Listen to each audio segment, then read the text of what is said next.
Digital dysmorphia. How algorithms are rewriting human beauty. Take a long look in the mirror. Now ask yourself a difficult question.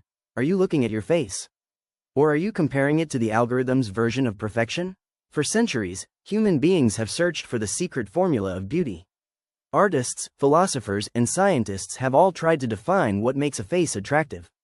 But in 2026, that search has taken an unexpected turn. The judge is no longer a painter. It is no longer a sculptor. It is an algorithm, and its standards may be changing the way we see ourselves. The idea that beauty can be measured is not new. During the Renaissance, artists became fascinated with proportion and symmetry. They studied anatomy, geometry, and mathematics, searching for patterns that seemed to appear in nature. The dream was simple. If beauty follows rules, perhaps those rules can be discovered.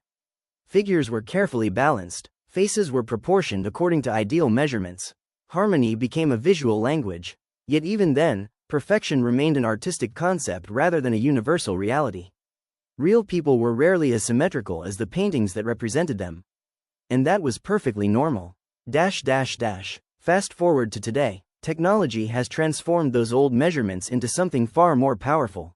Modern facial recognition systems can map hundreds of points across a face in seconds. Filters smooth skin, adjust proportions, brighten eyes, sharpen jawlines, correct asymmetry. What once required months of painting can now happen instantly. And unlike Renaissance portraits, these images are not confined to galleries.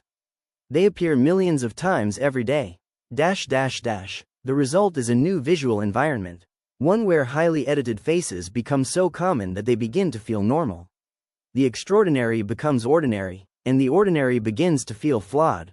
Psychologists sometimes describe this phenomenon as a distortion of perception.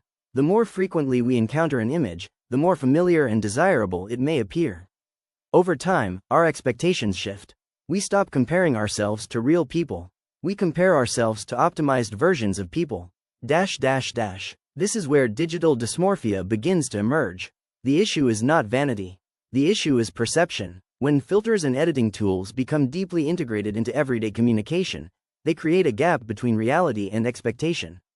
A face that would have been considered perfectly normal a decade ago may suddenly seem imperfect when viewed against a stream of digitally enhanced images. The mirror has not changed. The standard has. And algorithms amplify this process. Social media platforms are designed to maximize engagement. Images that attract attention are often shown to more people.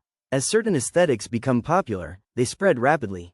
Soon millions of users encounter similar faces, similar expressions, and similar visual styles. Without realizing it, beauty starts to look increasingly uniform. Difference becomes less visible. Imperfection becomes less familiar. But there is a paradox hidden within this pursuit of perfection. Many of the features that make people memorable are not perfect at all. A distinctive smile, an unusual nose, a scar, an asymmetrical expression. These qualities often create individuality.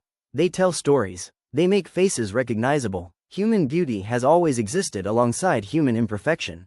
In many ways, the two are inseparable. The danger is not that technology creates beautiful images.